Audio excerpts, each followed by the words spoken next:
मसीह यीशु के अजीम जलाल नाम में आप सबको सलाम और खुदा की शुक्रगुजारी करते हैं आज के यौम के लिए जो उसने बख्श दिया ताकि हम उसके हजूर में आए और उसकी शुक्रगुजारी करें, क्योंकि वो यहोवा खुदा है जिसके सामने झुकना हम सबों पर वाजिब है और फर्ज है। तो खुदा के लोगों, आज कलाम खुदा का तारुफ हम सीखेंगे कि ये जो कलाम खुदा है, ये जो मेरे और आपके हाथ में ये जो बाइबल मुकद्दस है, ये क्या है और फिर ये क्या काम करती है। जब मैं आपको बताऊंगा सेवंथ एडवेंटिस्ट चर्च के मुताबिक कि बाइबल का इंट्रोडक्शन, बाइबल का तारुफ क्या है, क्योंकि मैं एक मिनिस्टर हूं और बीमन मैंने कोर्स किया हुआ है, इसलिए मैं जो भी बात करूंगा सेवंथ एडवेंटिस्ट बिलीव के मुताबिक करूंगा, क्योंकि ये एक दुनिया का वाहिद चर्च है जो पूरी दुनिया में अकेला ही खड़ा है, जो इस बाइबल की सच्चाई को मानता है और दूसरों को बताता है। कलाम शुरू करने से बिफोर मैं चाहूंगा कि हम सब खुदा के सिर झुकें और छोटी सी दुआ करें। खुदा बाप कादर मुतलिक खुदा, आज सुबह रहम कर ताकि हम तेरे कलाम की सच्चाई, जो तेरे इल्हाम है, जो तेरे भेद हैं, वो एक दूसरे के साथ शेयर कर सकें, मसीह यीशु के नाम से आमीन।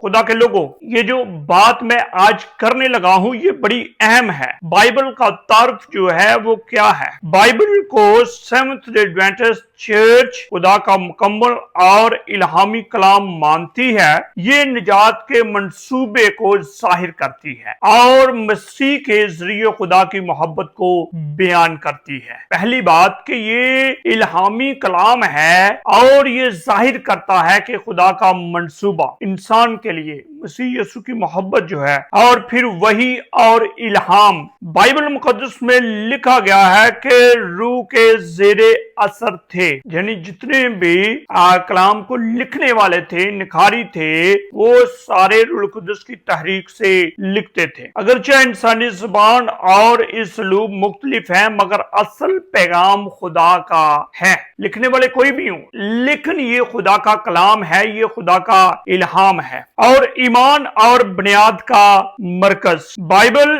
मसीही ईमान और जिंदगी के लिए वाहिद मुस्तनद मियार है। इसके अलावा कोई ऐसा ऑथेंटिक सोर्स नहीं कि जिसके वसीला से हमारे ईमान जो है वो मजबूत हो, क्योंकि ये अकायद की बुनियाद है, ये अखलाकी असूल बताती है, ये इंसान को सीधी राह दिखाती है। निजात की कहानी बाइबल के अंदर जो है वो निजात की कहानी है, फलाह बहबूद की कहानी है। बाइबल हमें बताती है कि किस तरह इंसान ने गुनाह किया, गुनाह में गिर गया, और किस तरह खुदा ने मसीह यीशु को उसके लिए निजात का जरिया बनाया, और पुराना अहदनामा और नया अहदनामा दोनों मिलकर निजात के मंसूबे की तकमील करते हैं। दोनों अहदनामे नए और पुराने जो हैं, ये दोनों मिलकर खुदा के जो निजात का मंसूबा है उसको मुकम्मल करते हैं। और फिर खुदावंद यीशु मसीह की दूसरी आमद के बारे में ये बताती है, ये जोर देती है कि अब्दी बादशाही जो है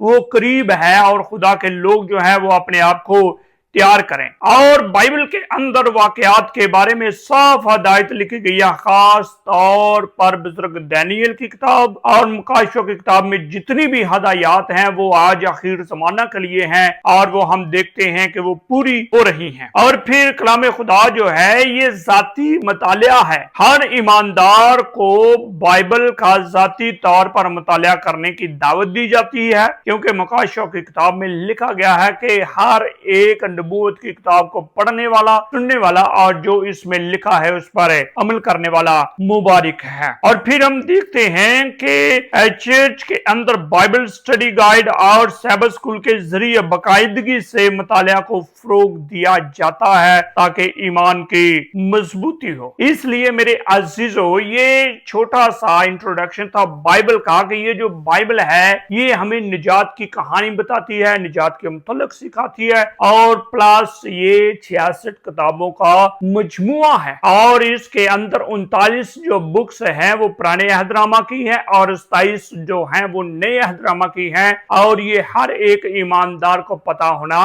चाहिए। और फिर मैं आपको बताता चलूं कि इसके अंदर कुछ पार्टीशन मजीद हैं। वो पार्टीशन ऐसी हैं कि पहली जो 5 किताबें हैं वो शरीयत की हैं, फिर बाकी जो किताबें हैं कुछ تاریخ کی ہیں، پھر حکمت کی ہیں، اور پھر انبیاء اکبر کی ہیں، اور پھر انبیاء اصغر کی ہیں، یہ پرانے عہد نامہ کے اندر۔ اور پھر نئے عہد نامہ کے اندر جب دیکھتے ہیں تو نئے عہد نامہ کے اندر یہ 4 کتابیں جو ہیں، یعنی کہ 5 کتابیں جو ہیں وہ تاریخ کو بیان کرتی ہیں، پھر اس کے بعد خطوط ہیں، اور پھر اس کے بعد مکاشفہ کی کتاب ہے جو آخری زمانہ کو بیان کرتی ہے۔ اس لیے میرے عزیزو اس کلام خدا کو پڑھیں اور اپنے ایمان کو مضبوط کریں تاکہ خدا مجھے اور آپ کو بڑی برکت دے اور آنے والے وقتوں میں خدا ہمیں سنبھالے۔ آمین۔ تو ملتے ہیں ایک نئے ٹاپک کے ساتھ۔